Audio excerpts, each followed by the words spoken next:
Hello everyone and welcome to the next Pleiades tournament video. We are in round 6 out of 7 of the second Pleiades tournament. I'm currently 5-0 in scores. However, that doesn't mean I've won the tournament. And we're not going into Top Cut after this. This is round robin, so we're facing everyone once, and that's it. Therefore, even if I lose just once, there's still a chance I won't be first place. Subzin at this point only has one loss. Pretzel at this point only has one loss. That was last round against me. And we still have to face Subzin in round 7 in the very final match of this tournament. So just lose once and I could very well be second, third. I could still lose twice and not even be on the podium. Also, Synchro Boost. I haven't had this card in my hand for the entire tournament. I've drawn into every card in my main deck before, but not Synchro Boost. I only have one copy of it, so the chance isn't that high that I draw into it, but still.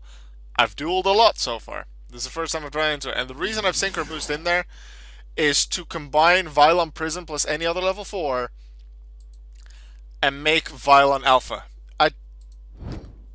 And the idea with that is, even though it's only a 2200 base attack, it's basically, you can't hit it. Which I think you can't beat it by destroy it by battle as long as that has an equip card. And it automatically gets an equip by its effect and Prism's effect. Also, here we go with Polymerization, immediately getting a Thunder Giant up because they don't have set cards, so I decide let's just go on the offense. Gravitic Orb. I think RNGs was the only one to run that card. That was pretty interesting to see. Nice start, I suppose, though, with them not having set cards. Smart move from them, taking out Thunder Giant. Hero Signal, though. Ranger comes out and gets myself the other 2 Sparkman. Not looking too bad so far, although they do have Symbol of Duty. To special summon my Thunder Giant. Are they going to use the effect? Thunder Dragon effect? I was going to say, do they mean Thunder Giant effect? No, they play Thunder Dragon effect. And then use the second one. Instead of keeping both of them in the hand, they decide to use it. I think they just have Thunder Dragon in there to thin the deck out, because you can't really use it that well outside of maybe a Tribute Summon.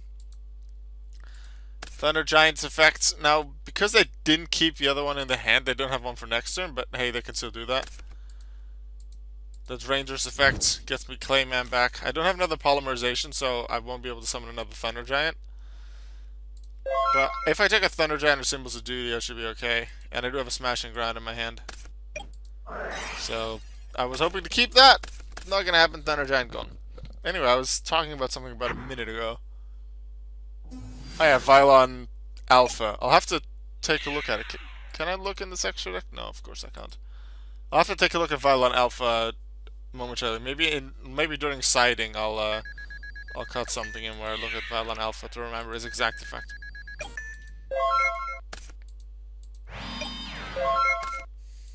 My opponent's really not getting that many great cards. At least not the trap cards that they might want to have at this point.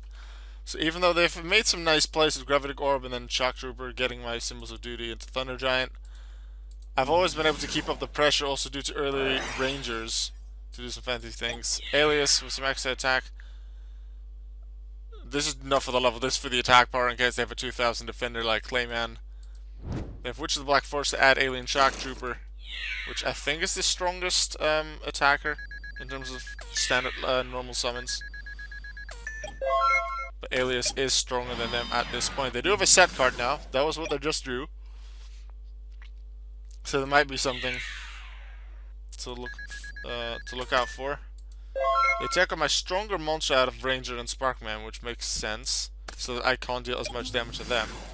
But I decided to just go on the offense. Pretty risky, but I go on the offense, and it might have just been a bluff card. Was it a bluff card? Quite possibly.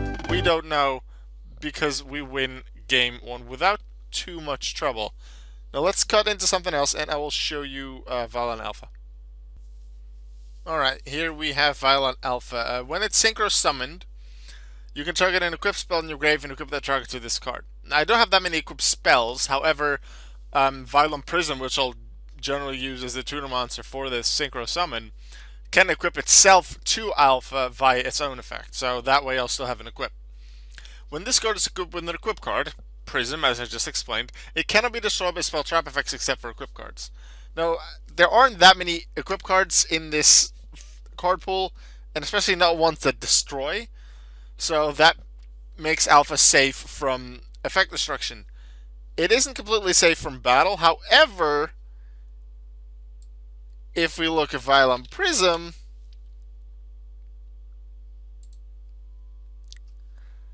if the equipped monster attacks or is attacked, it gains 1,000 attack during damage step only.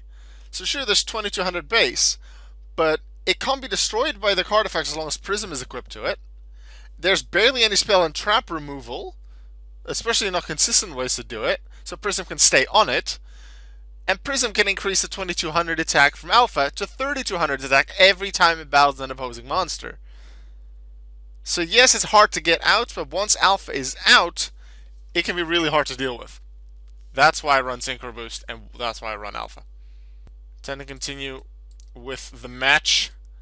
We go into the second duel. RNGesus decides to go first. Do they have what they want?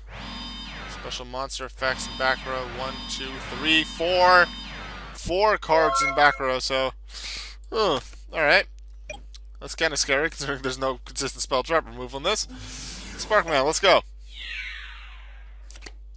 Princess of Tsurugi, unfortunately that doesn't work for their own spells and traps to deal damage to me.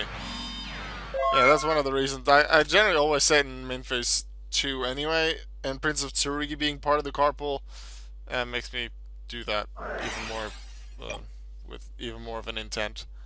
Ooh, another question is, do they have a normal match in their hand in the first place, or do they need that? No, this is face up on the field and in the graveyard, so... They had Share the Pain and were risking it because they wanted extra cards. Yep. Alright, those are in the correct order. And unfortunately, they didn't get what they wanted, so they actually lost cards. Meanwhile, I have a Scrap Iron Scarecrow face down, I'll have a Mirror Force, I don't remember what the other card is, and I can just keep attacking. Do they not have a Mirror Force in there? It doesn't look like it. Maybe they're keeping it for when I have even more monsters. There's an Amulet of Ambition, which would have been a bluff. That's an interesting play, but that's only really effective if you battle someone with a higher level. No, they don't attack, maybe because they're afraid of Mirror Force. However, at the same time, you'll have to attack at some point, because otherwise you're going to meet Mirror Force later in the duel. They did have Solemn Judgment, which they use now to save their own monster. But I'm like, okay, I'll just overlay into Gemini Pearl. It doesn't have a level, therefore Ambition would never apply anyway. So that's 700 damage. Those 2 cards gone. Just 1 set remains, and I have 4 things here. Magic Jammer, Scrap Iron Scarecrow, Mirror Force, and 1 other card. It's looking pretty good for a quick victory here. Nothing that RNGesus can do, so can I just finish this off pretty quickly? Alias for direct attack. And that's it. Pretty quick match. Right here, 2 pretty quick victories. Putting me at 6-0 in the score. However, what I can say is that Subzen, one of the other participants in the tournament, who's lost only once, which was the Pretzel actually, did win in round 6 as well. So I'm now at 6-0 with my score. They're at 5-1. We face each other. And it was somewhat of a coincidence last time out. Tournament 1. Tournament 2, it's the case again. There is a match in the final round, in this case Alka 103 versus Subzen, that will decide the winner of the tournament. Because if I win, I'll be the only one with, well, 7 wins, I'll be the only one without losses, and I just easily win the tournament, no need for any tiebreakers or anything like that. If Subzen wins, they get to a 6-1 score, and because I lose, I get to a 6-1 score. So that's the same. We're not playing Swiss, so there's no winner's points in that case. There's no boo-hole score because we all face everyone. So, the first tiebreaker is what you did against that person. Who won between the 2 of you? And who won in the scenario that I just mentioned between Alka and Subzen? Subzen. So if Subzen wins, they tie with me, and then they win the tiebreaker because they beat me. Therefore, they win the tournament, and I'd be 2nd place. Unless Pretzel does something fancy. Because Pretzel beat Subzen, Subzen beat me, I beat Pretzel. Huh.